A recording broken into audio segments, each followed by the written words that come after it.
Hello மக்களே, welcome back to our channel. Railway station பக்கத்துலேயே உங்களோட லேண்டும் நீங்கள் கட்ட போகிற வீடு இருந்தால் எப்படி இருக்கும்? ரயில்வே ஸ்டேஷனில் இருந்தும் ஜிஎஸ்டி ரோட்லேருந்தும் பக்கத்தில், ரொம்ப பக்கத்தில்ங்க. இன்றைக்கி ஒரு சைட் நான் கொண்டு வந்திருக்கேங்க. டைரக்ட் ஓனர் கான்டாக்ட் தாங்க. ஃபுல்லாக அப்பார்ட்மெண்ட்டுகளும் தனி வீடுகளும் கமர்ஷியல்ஸும் இருக்கக்கூடிய ஏரியாங்க. 1.5 கிலோமீட்டர் தானே, அப்புறம் டெவலப்மெண்ட்லாம் இல்லாமையாக இருக்கும்.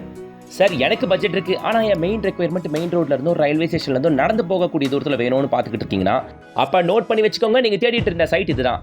ஃபுல்லாக வீடியோஸ் ஸ்கிப் பண்ணாமல் பாருங்கள். அண்ட் உங்களை மாதிரி மெயின் ரோட் பக்கத்தில் ரயில்வே ஸ்டேஷனில் பார்க்குற எல்லாருக்கும் அதை ஷேர் பண்ணுங்கள்.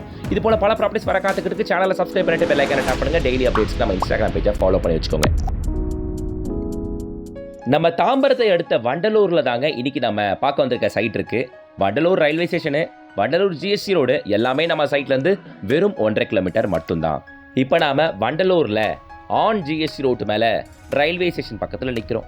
இந்த ஃப்ளைஓவர், வண்டலூர் கேட்டு ஃப்ளைஓவர் ஏறி லெஃப்ட் சைடு இறங்குனீங்கன்னா இறங்கின உடனே இமீடியட் ரைட் எடுத்தால் நம்ம சைட். அவ்வளோதான். So from GST 1.5 kilometres, from Vandalur railway station 1.5 kilometres. இவ்வளோ கமர்ஷியல்ஸும் நம்ம சைட்லேருந்து ஒரு 900 மீட்டர்ஸ் நடந்து போகக்கூடிய தூரம் தான். பிரிட்ஜ் விட்டு இறங்கின உடனே இமீடியட் ரைட்டுங்க. ஓகேங்களா, இமீடியட் ரைட்டு. ஸோ இத்தனை வீடுகளுக்கு மத்தியில் தான் சென்டராக நம்ம சைட்டு ஃபுல்லி ரெசிடென்ஷியல் ஏரியாவுக்கு மத்தியில் அமைச்சிருக்காங்க. இந்த இடத்த பொறுத்தவரை எனக்கு பிடிச்சது என்னென்னா, வர 1.5 கிலோமீட்டர் முழுக்கவே ஏரியா சூப்பராக இருக்குது. பார்க் என்னால் பார்க்க முடிஞ்சுது. ஏரியா காமன் நீட்டாக சூப்பராக இருக்குது, பீஸ்ஃபுல்லாக இருந்துச்சு. முக்கியமாக ரோட் டெவலப்மெண்ட் நல்லா இருந்துச்சு. சைட்டுக்கு வெளியும் சரி, சைட்டுக்குள்ளே தார் ரோட் ஃபெசிலிட்டி அமைச்சிருக்காங்க. காம்பவுண்டை ஓட்டி எங்கே பார்த்தாலும் வீடுங்க மட்டும்தாங்க. எம்டி லேண்ட்லாம் அந்த அளவுக்கு சைட்டை ஒட்டி பார்க்கவே முடியல. சைட்டுக்குள்ளே மட்டும்தான் இப்போதைக்கு நீங்கள் வாங்கணுன்றதுக்காக பிளாட்ஸ் அவைலபிள். டோட்டலாக வந்து பார்த்தீங்கன்னா 40 பிளாட்டுங்க. இப்போது சேலுக்கு அவைலபிள் இருக்கிறது வெறும் 25 பிளாட்டுகள் மட்டும்தாங்க. 940 ஸ்கொயர் ஃபீட்லேருந்து அப் டு 1500 ஸ்கொயர் ஃபீட் வரைக்கும் மட்டும் பிளாட்டுகள் இருக்குது. வண்டலூர் ஜிஎஸ்டி ரோட் பக்கத்துலேயே இருக்கிறதுனால சிட்டி லிமிட்டுக்குள்ளே சிஎம்டி அப்ரூவ்ட் லிமிட்டில் வருதுங்க இந்த சைட்டு. டெவலப்மெண்ட்டுக்கு ஒரு குறையும் இல்லை. சுற்றி 7 ஃபீட் காம்பவுண்ட் வாலும், பிளாக் டாப் ரோடும், ஸ்ட்ரீட் லைட்டும் எல்லாம் பக்காவாக கொடுத்துருக்காங்க. சைட்டுக்குள்ளே 3 phase line EB connection pass ஆகுதுங்க. ஸோ வாங்கின உடனே கன்ஸ்ட்ரக்ஷன் ஆரம்பிச்சிடலாங்க நீங்கள். ஆக்சுவலி இந்த site Perungalathur Sriram gateway IT corridor இருக்கு இல்லையா, நம்ம பெருங்குளத்தூரில் ஸ்ரீராம் கேட்வே ஐடி காரிடார்லேருந்து நம்ம சைட்டு ஷார்ப்பாக 3 கிலோமீட்டர்ஸ். ஸோ நீங்கள் ஸ்ரீராம் கேட்வே ஐடி காரிடார்லையோ இல்லை இதுக்கு அடுத்து மெப்ஸ்லேயோ ஒர்க் பண்ணுற மாதிரி இருந்தால் கூட நம்ம சைட்டு தாராளமாக நீங்கள் ப்ரிஃபர் பண்ணலாம். அண்டு வண்டலூரில் ஃபேமஸான கிரசன்ட் யூனிவர்சிட்டிலேருந்து நம்ம சைட் 2வது கிலோமீட்டர். ஓகேவா? ஸோ நீங்கள் ஜிஎஸ்டி டச்சில், ரயில்வே ஸ்டேஷன் டச்சில், ஸ்ரீராம் கேட்வே ஐடி காரிடாரை ஃபோக்கஸ் பண்ணி இந்த நேரமில் பார்க்குறீங்கனாலோ இல்லை தாம்பரம் மெப்ஸை ஃபோக்கஸ் பண்ணி இந்த நேரமில் பார்க்குறதா இருந்தாலும் இந்த சைட்டுக்கு தாராளமாக வந்து பாருங்கள். முக்கியமாக மெயின் ரோட்லேருந்து நடந்து வந்துடலாம், அவ்வளோ பக்கங்க இந்த சைட்டு. சரியா? நல்ல ஃபேஸிங்கில் பெரிய பிளாட்ஸும் இருக்குது, பட்ஜெட்டில் சின்ன பிளாட்ஸும் இருக்குது. வாங்கினவங்க வீடுகளும் கட்ட ஆரம்பிச்சிட்டாங்க, உங்களால் பார்க்க முடியும். முக்கியமான ஒரு விஷயம் நான் திரும்ப சொல்லிடுறேன், இது ஒன்றும் பெரிய டவுன்ஷிப்போ ஆயிரக்கணக்கான பிளாட்டுக்குலாம் இல்லை. இருக்கிறதே 40 பிளாட் தான். அதில் ஒரு 15 பிளாட்டுகள் பக்கத்துலேயே இருக்கிறதுனால சீக்கிரமே ஓடிடுச்சு. இப்போ 25 பிளாட்டுகள் இருக்குது. ஸோ பக்கத்தில் வேணும்னு நினைக்கிறவங்க டைம் வேஸ்ட் பண்ணாமல் சீக்கிரம் வந்து பாருங்கள் மக்களே. அது ஒன்று தான். இது என்ன தெரியுதுங்களா? Outer ring road. இது நம்ம சைட்டுக்கு எவ்வளோ பக்கத்தில் தெரியுங்களா? வெறும் ஒரு 1 கிலோமீட்டர் மட்டும்தான். சைட்லேருந்து பார்க்குறோம், அதோ வண்டிங்க கிராஸ் ஆகுது, தெரியுதா பாருங்கள். அதான் outer ring road connectivity. So இந்த பக்கம் ஜிஎஸ்டி ரோடு 1.5 கிலோமீட்டர், ரயில்வே ஸ்டேஷனும் அதே 1.5 kilometre. Main road and outer ring ரோட்லாம் வெறும் ஒரு 1 கிலோமீட்டருங்க. ஸோ ஃபுல்லி டெவலப்டு ஏரியாவில் மெயின் ரோட் டச்சிலேயே இங்கே ஒரு சைட்.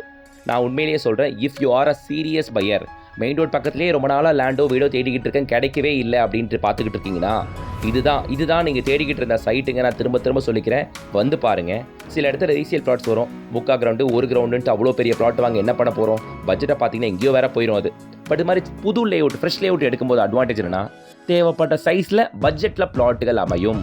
பக்கத்துலேயே கிடைக்கும், ஃப்ரெஷ் லேஅவுட்னால் டெவலப்மெண்ட் நல்லாயிருக்கும், நம்ம கேட்குற சைஸில் பிளாட்டுகள் இருக்கும். அதான் அட்வான்டேஜ் இதுக்கு. சரியா? அது மட்டும் இல்லாமல் பிரிட்ஜை விட்டு இறங்கி நீங்கள் வரும்பொழுது செம்ம கமர்ஷியல் ஏரியாங்க. இது நிறைய கமர்ஷியல்ஸை பார்க்க முடியும் உங்களால். லெஃப்ட் சைடு, ரைட் சைடு அப்படின்ட்டு நீங்களே பாருங்களேன். ஸோ ஒரு சூப்பர் மார்க்கெட்டு, கிராசரி ஷாப்ஸு, அது இது அப்படின்ட்டு ஸ்கூல்ஸ், காலேஜஸ் அப்படின்ட்டு எல்லாமே இருக்குங்க. ஸோ கிரசன்ட் யூனிவர்சிட்டி எங்கே ரொம்ப தூரம் இல்லையே, வெறும் 2 கிலோமீட்டர் தானே. அதுக்குள்ளே கிரசன்ட் ஸ்கூலும் கூட இருக்குது. சரியா? ஸோ நம்ம மெயின் ரோட்லேருந்து வரும் பாருங்களேன். அந்த 1 கிலோமீட்டர் டிஸ்டன்ஸ் சொன்னோம் இல்லையா மெயின் ரோட்லேருந்து, பாருங்கள். Full and full bungalows, apartment, villas. So இதுக்கு இன்பிட்வீனில் தான் நீங்கள் வருவீங்க. ஓகேவா? ரைட் எடுத்தால் நம்ம சைட். அவ்வளோதான். So closest to GST road and main road. Don't miss it மக்களே. இங்கே பிளாட்டோட ரேட்டு 5380 ரூபா per ஸ்கொயர் ஃபீட். சரியா? சிஎம்டி அப்ரூவ்டு, அப் டு 80% வரைக்கும் பேங்க் லோன் போகலாம். டேரக்ட் ஓனர் நம்பர் தான் கொடுத்துருக்கேன், கான்டாக்ட் பண்ணிட்டு கூடுமான அளவுக்கு சீக்கிரம் வந்து பாருங்கள். இது போல மெயின் ரோட் டச்சிலலாம் எங்கேயும் லேஅவுட்டுகள் இல்லை, இனிமேலும் வராது. வந்தாலும் இந்த ரேட்டு கிடைக்காது. ஸோ அதனால் வரும், இதை விட பெட்டராக வரும்ன்ட்டு பார்த்துக்கிட்டு இருக்காதிங்க. பார்த்தா ரேட்டு தான் ஏறும். இன்னொரு விஷயம் தள்ளி போக தான் தெரியும், டிஸ்டன்ஸும் கூட. அதனால் கிடைக்கிறதுல பெஸ்ட்டாக பார்த்து சூஸ் பண்ணி முடிச்சுக்கோங்க, அதான் நான் சொல்லுவேன். ஸோ உடனே ஸ்க்ரீனில் தெரியுற காண்டாக்ட் நம்பரை காண்டாக்ட் பண்ணிட்டு கூடுமான அளவுக்கு ஃபேமிலியோட சீக்கிரம் வந்து பாருங்கள். அண்ட் ஃப்ரெண்ட்ஸோ ரிலேஷன்ஸோ ஜிஎஸ்டியோட டச்சில் பார்த்துட்டு இருக்காங்கன்னா அவங்களுக்கு அதை ஷேர் பண்ணுங்கள், அவங்களுக்கு யூஸ்ஃபுல்லாக இருக்கும். வீடியோ பிடிச்சிருந்துச்சுன்னா, ஹெல்ப்ஃபுல்லாக இருந்துச்சுன்னா கொஞ்சம் லைக் போடுங்க, சேனலை சப்ஸ்கிரைப் பண்ணிட்டு சப்போர்ட் பண்ணுங்கள். டெய்லி அப்டேட்ஸ்க்கு நம்ம இன்ஸ்டாகிராம் பேஜை ஃபாலோ பண்ணிக்கோங்க. த்ரோட் இன்ஃபெக்ஷனுங்க, 3 நாளாக பேசவே முடியல, அதான் வாய்ஸ் ஒரு மாதிரி இருக்குது. வெரி சாரி, இந்த வாய்ஸ் வச்சு எடிட் பண்ணி போடுறதுக்கு கொஞ்சம் அட்ஜஸ்ட் பண்ணிக்கோங்க. நெக்ஸ்ட் வீடியோ சந்திக்கலாம். Until then, bye from GS.